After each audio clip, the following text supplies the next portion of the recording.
he built his own coffin, and he said that he wanted to get rid of everything that he had worked so hard to get and make sure that everything that he had worked on was in good hands. And so he completed the circle that so many of us maybe would like to do or never have time enough to do it. But he sort of, to me, he typifies the Ozarkian, that they do sort of flow with the life-giving system. They know things live and they know things die. And so he knew he was almost fulfilling his role on Earth, and that he should slow down and get ready to die. You said also that the park also tries, I think, did complete the circle, and that they took the land, that instead of keeping it and letting it deteriorate, they also more or less completed that circle and are holding it for the future generations, Jimmy's grandchildren and great-grandkids, as well as mine and yours, in almost the same way that you see it today.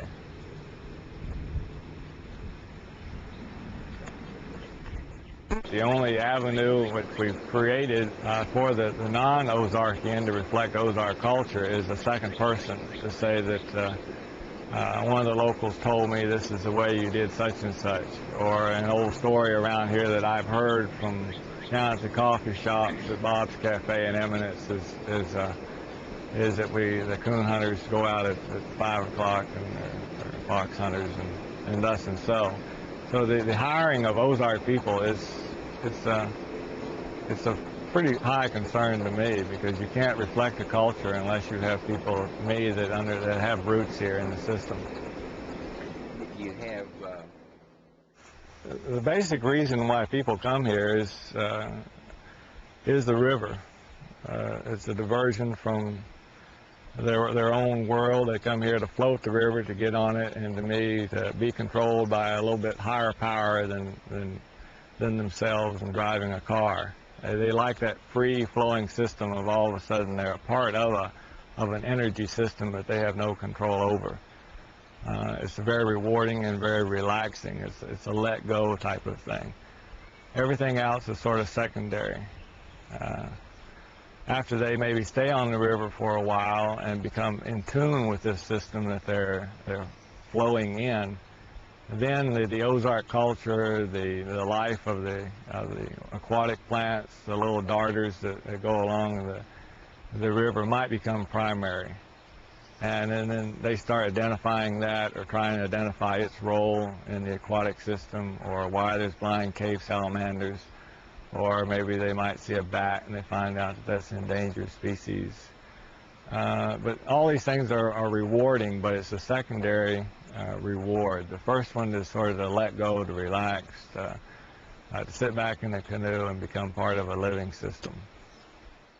Unless the world that they come in reflects or relates to their world, then they won't put any importance on it. And they won't be able to ask a question on corn milling unless maybe they have their own homegrown, home-turned wheat grinder at home, and they happen to buy 50-pound sacks. So we do more or less live in the world of the present. We have demonstrations going on that people will wear maybe not authentic clothes. Our mill in here isn't the way it was done when it was originally built. They're all little modifications to it, for it would cost almost too much to go back and restore it as it was in its original condition. But people can go in there, they can see things part of their world and part of a world of yesterday, and some of them relate to it and some of them do not. We offer them additional exposure. Their willingness and their effort to come here says something for them, as they do want to see and be exposed to another world. They'll read the captions on it, they'll look at the pictures. If it's something that hits home to them, they'll nudge their buddy and say, this looks like the general store down at the little town that I was born, raised in, with its false roof and false front and everything. So That's exactly what we try to do. We try to give them more or less a collage of exposures that hope that they, when they go on a tour or when they see a visitor center or see pictures, that they'll make a positive value judgment about, and that it'll be rewarding, and they'll want to find out more about this when they go back. This is not the end. When they come here, this is just more or less give them a teaser to the Ozarks. When they go back, they can take courses, they can read books, they can do a lot of things to complete and continue this growth period. I think the color of the mill, I mentioned earlier about the historic integrity and how you can, we went back and we did a historic structure report and found out the original color of the mill was white with green trim.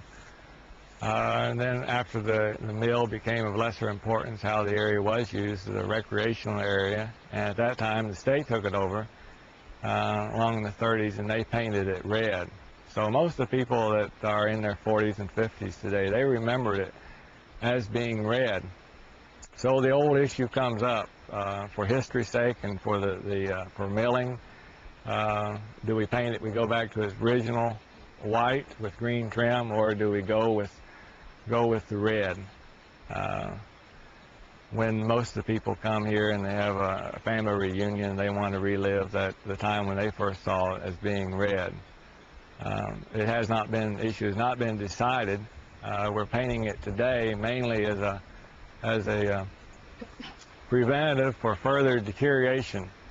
It needed to be painted, and it's much easier going with more or less like with like. That means it was painted red last, so we'll go ahead and put another coat of red paint on it, sort of as a status quo, or put it in holding position. The real question will probably be answered by the public. Certain people, historians, want to completely renovate the mill and restore it back to when it was during its heyday. If the local people and certain populace of the United States, like Kansas City or St. Louis, where a number of people come down for family reunions and come down to be involved with the environment around the mill, if they want to see it completely restored and see all the original mill parts put in, the only answer is that it will go back with white with green trim, because the outside integrity of the building will have to be parallel with the inner integrity. If we find a happy middle of the road and we find out that it's, besides its role as a mill, it also served as an important site for family reunions and for happiness among family members, and more or less a point of remembrance, then it might all and well stay red. But that's something I think the public will have to decide. We're more or less servants of the public, and so especially on cases like this.